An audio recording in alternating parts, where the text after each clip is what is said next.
उत्तराखंड के जन सरोकारों को केंद्रीय मंत्रियों तक पहुंचाने की अहम कड़ी है अनिल बलूनी। उत्तराखंड में गढ़वाल सीट से लोकसभा सदस्य और भाजपा के मीडिया विभाग के प्रमुख श्री बलूनी मीडिया में प्रखरता के साथ भाजपा का पक्ष रखने के लिए जाने जाते हैं।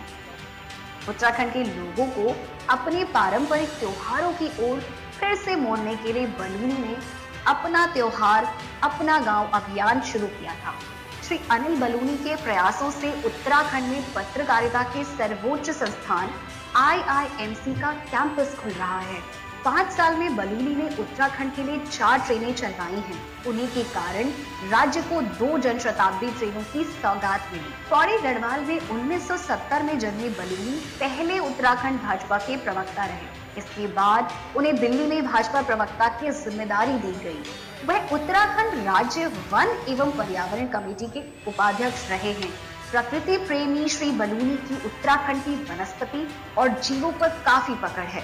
वह दिल्ली विश्वविद्यालय में पढ़ाई के दौरान ABVP से जुड़े। पत्रकारिता की पढ़ाई के दौरान उनका संघ कार्यालय में आना जाना हुआ। इसी दौरान वह संघ के बड़े नेता सुंदर सिंह भंडारी के संपर्क में आए। जब भंडारी बतौर राज्यपाल पटना गए तो बलूनी उनके OSD बने। इसके बाद भंडारी उन्हें अपने साथ गुजरात राजभवन भी ले गए। सन 2002 में श्री बलूनी देहरादून लौटे और उसी साल उन्होंने पौड़ी की कोटद्वार विधानसभा सीट से चुनाव लड़ा।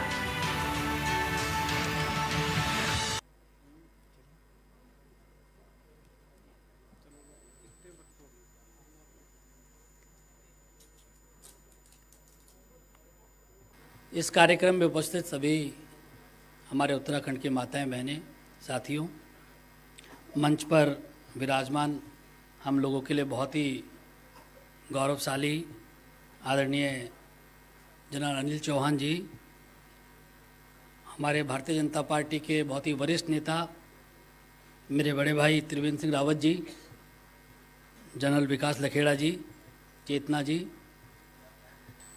भाइयों बहनों, मुझे बहुत कम समय में बोला गया कि बात रखने के लिए और मैं उतने ही समय में प्रयास करूंगा कि अपनी बात को समाप्त करूं। साथियों, आप सब लोग जानते हैं कि उत्तराखंड का जिस प्रकार से निर्माण हुआ, और आज मैं ज़रूर स्मरण करना चाहता हूं अटल बिहारी वाजपेयी जी का, जिनके सहयोग से और जिनके कारण उत्तराखंड का आज हम लोग गठन देख पाए और हम सब लोग गर्व के साथ एक अलग राज्य की हम लोगों ने स्थापना की। और आप सब लोग जानते हैं कि हम भारतीय जनता पार्टी के द्वारा लगातार ये कहा गया कि अटल जी ने बनाया है और मोदी जी संवार रहे हैं। मैं इस बात को लगातार प्रवास कर रहा हूँ और वाकई हम सब लोगों में कुछ लोग ज़रूर कहेंगे कि ये कमी है, वो कमी है, ये बात हम करेंगे और करनी भी चाहिए। हर जो जागृत समाज है उसको ये बात बोलनी भी चाहिए। लेकिन उत्तराखंड के निर्माण के बाद हम लोगों ने बहुत लंबा सफ़र किया है, पूरा किया है। और त्रिवेंद्र जी बैठे, त्रिवेंद्र जी जब हमारे यहाँ मुख्यमंत्री थे तब भी हम लोग लगातार चर्चा करते थे। उत्तराखंड में तेज़ी के साथ विकास हुआ है और आप लोग पूरे देश के लोग, क्योंकि सबको उत्तराखंड सब लोग जाते हैं, हमारे यहाँ 4 धाम है, हमारे यहाँ गंगा मैया है, हमारे यहाँ हरिद्वार है, तो पूरे देश के लोग जाते हैं। और जब उत्तराखंड जाते हैं तो उत्तराखंड के बाद जो यादें लेके आते हैं उसके बारे में ज़रूर चर्चा करते हैं और बड़ा गर्व होता है जब उत्तराखंड के बारे में लोग बताते हैं कि हम लोग वहाँ गए थे और वहाँ हम लोगों ने बहुत ही अच्छा वहाँ रहा और बहुत ही भगवान के दर्शन किए, बद्रीनाथ जी के दर्शन किए, फला फला। इस तरीके से मुझे लगता है कि हम तेज़ी के साथ विकास भी कर रहे हैं। भारतीय जनता पार्टी की हमारी सरकार आज भी उत्तराखंड में तेज़ी के साथ काम भी कर रही है। साथियों, बहुत सारे काम हैं, बहुत सारे काम करने भी हैं। और आप लोग जानते हैं जिस लोकसभा क्षेत्र से मैं आता हूँ, मैं तो बड़े गर्व के साथ कहता हूँ और पूरे देश में जहाँ भी जाता हूँ, जब भी लोग उत्तराखंड की बात करते हैं तो बहुत सम्मान के साथ उत्तराखंडियों के बारे में, आज उत्तराखंडियों ने जिस तरह से, ख़ास तौर से मोदी जी के कार्यकाल में जिस तरह से उत्तराखंडियों को सम्मान मिला है, मैं आदरणीय प्रधानमंत्री जी का आभार भी करना चाहता हूं कि लगातार उत्तराखंडियों पर उनका विश्वास है, उत्तराखंड के प्रति उनका प्रेम है और वो दिख भी रहा है। साथियों, मैं तो बड़े गर्व के साथ कहता हूँ, इसमें बहुत सारे लोग मेरी लोकसभा क्षेत्र के भी होंगे, कि गढ़वाल लोकसभा एक ऐसी लोकसभा है जहाँ पंचबद्री, पंच केदार और पंच प्रयाग है। और जब मैं किसी भी व्यक्ति को ये बात बोलता हूँ जो उत्तराखंड का नहीं है, तो वो बड़ा आश्चर्यचकित होता है और बड़ा विस्मित हो जाता है कि वाह, एक लोकसभा में इतना सब कुछ।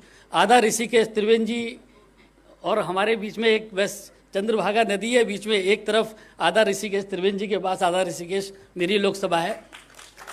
तो उत्तराखंड जिस तरह से हम लोग काम कर रहे हैं, मेरे को लगता है कि हम उत्तराखंड को सपनों का उत्तराखंड बनाने के सब लोग प्रयास भी कर रहे हैं।